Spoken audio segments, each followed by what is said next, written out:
ये हमारे बांके बिहारी मंदिर जो विश्व विख्यात है आज के समय में, और ये गोस्वामी है और मेरे बचपन के मित्र भी है, सहपाठी भी है मेरे साथ में, इन्होंने क्लास पढ़ी है बराबर में।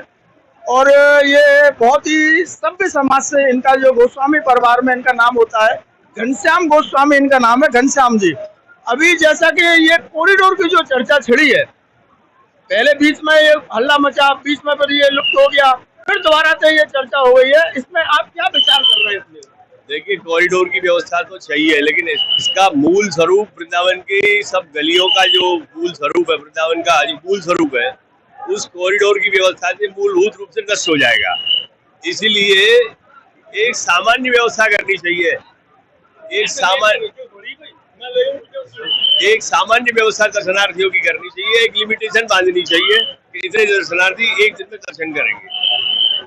वृंदावन में ठाकुर जी के मूल स्वरूप से, राधा रानी के मूल स्वरूप से छेड़खानी बिल्कुल नहीं करनी चाहिए। यानी अभी जो वर्तमान में जो दर्शनों की क्षमता है, जैसा प्रशासन ने उजागर किया था 900 आदमी की, और वो कह रहे हैं कि हम 10,000 आदमी की ये व्यवस्था करेंगे, तो ये कितना एरिया इसके अंदर में जा रहा है मंदिर के आसपास? भैया, अभी वृंदावन में 12 एकड़ में कृपालु जी महाराज का मंदिर बना हुआ है। आप वहां जाकर के देखिए कितनी भीड़ भाड़ हो रही है। तो भीड़ भाड़ तो होती रहेगी, ये तो वृंदावन है, राधा रानी की भूमि है, श्याम सुंदर की भूमि है, तो क्या पूरे वृंदावन को उजाड़ दोगे? कितनी सुंदर बात कही है कि जैसे कृपालु जी का जो प्रेम मंदिर है वो 12 एकड़ में बना हुआ है, और भीड़ का दबाव वहां भी जबरदस्त रहता है जो है, और ये 5 एकड़ जमीन में, चलो जैसे भी है, प्रशासन क्या करेगा क्या नहीं करेगा, ये तो सभी एक ब्रजवासियों की एक ये व्यथित हो रहे हैं, सभी ब्रजवासी समाज यहाँ का, जो हमारे वृंदावन का जो ब्राह्मण समाज है, पंडा समाज है, तो ये सभी इस जो कार्य से व्यथित तो हो रहे हैं। कुछ की इच्छा भी हो रही है कि होना चाहिए, परंतु यहाँ के जो लोकल आदमी से या गोस्वामी समाज से या यहाँ के दुकान वालों से या यहाँ के ब्रजवासियों से किसी भी तरह की कोई मीटिंग नहीं की है, कोई बैठक नहीं की है। कुल मिला के प्रशासन की देखी जाए तो मन मर्जी चल रही है इसके अंदर में, जैसा हम करेंगे वैसा ही आपको झेलना पड़ेगा। आज ये हम श्री राम वृंदावन में और जो बांके बिहारी जी मंदिर का जो कॉरिडोर की जो चर्चा छिड़ी है, जिससे कि यहाँ का कुछ ब्रजवासी समाज जो मंदिर के आसपास में जो दुकान वाले हैं, मकान वाले हैं, ये बड़े व्यथित भी हो रहे हैं इस चर्चा को सुन करके। और ये हमारे मध्य में यहाँ ये देखो एक दुकान वाले हैं जिनका ये मिठाई की दुकान लगा रखी है, लस्सी की भी दुकान है। ये कॉरिडोर जो अभी जो चर्चा हुई, सुप्रीम कोर्ट के आदेश हो गए हैं, इसमें आपका क्या मत है? यानी आपको कैसा महसूस हो रहा है? ये दुकान आपकी अपनी है या रेंट पे ले रखी है, क्या बोलेंगे आप? दुकान हमारे पिताजी की देन है, हमारी पैतृक संपत्ति है। ये आपकी पैतृक संपत्ति है। अच्छा, अभी जो कॉरिडोर की जो चर्चा छिड़ी है, इसमें आपका क्या, आपसे प्रशासन के साथ में कोई मीटिंग हुई होगी या कोई बैठक हुई होगी, आपको क्या संदेश दिया गया है? सबसे बड़ा दुर्भाग्य ये है, जितने भी कॉरिडोर से प्रभावित लोग हैं, चाहे वो व्यापारी हो चाहे ब्रजवासी हो, किसी के साथ भी प्रशासन ने आज तक कोई भी आधिकारिक वार्ता नहीं की है, कोई भी अपना सेटअप ओपन नहीं किया है। यानी आपका ये कहना है कि ये जो कॉरिडोर की जो चर्चा हुई है, तो यहाँ के लोकल आदमी से या मंदिर के आसपास में जो दुकान वाले हैं, मकान वाले हैं, किसी से किसी भी प्रकार की कोई चर्चा नहीं की है। कॉरिडोर की जो चर्चा हुई है, इसमें आप क्या बोलेंगे? देखो, ब्रजवासी हैं, लोकल में सपोर्ट करना चाहिए, और मेन चीज है कि जो ब्रज की गलियां, कुछ गलियां जो बोली जाती है ना, वो उन सब चीजों से फिर वो हट जाएगा। तो कुंज गलियां, मतलब मथुरा फेमस ही ये है कि कुंज गलियों के नाम से है।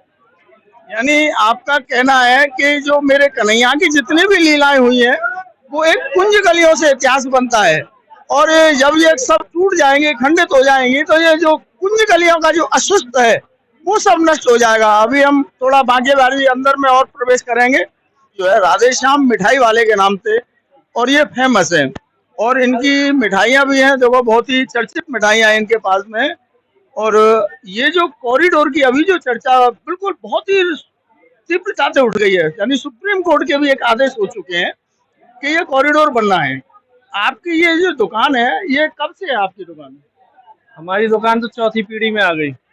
चौथी पीढ़ी का मतलब यानी करीब 150 साल 200 साल 150 साल से ऊपर होगी। 150 साल से ऊपर है आपकी दुकान। अभी जो चर्चा हुई है आपके प्रशासन के साथ में, कोई आपकी बैठक हुई है इसकी विषय अभी में? कोई बैठक नहीं हुई है। यानी प्रशासनिक अधिकारियों ने यहाँ के दुकानदारों से या मकान वालों से कोई बैठक की है? बैठक कोई नहीं की है अभी, किसी भी तरह की किसी बैठक भी नहीं तरह है। की बैठक अभी नहीं कोई अल्टीमेटम भी आ गया आपके पास में? क्या क्या करना है, अल्टीमेटम क्या नहीं करना है? अल्टीमेटम यही है कि अभी सुप्रीम कोर्ट ने जो ऑर्डर दिया है वही चल रहा है।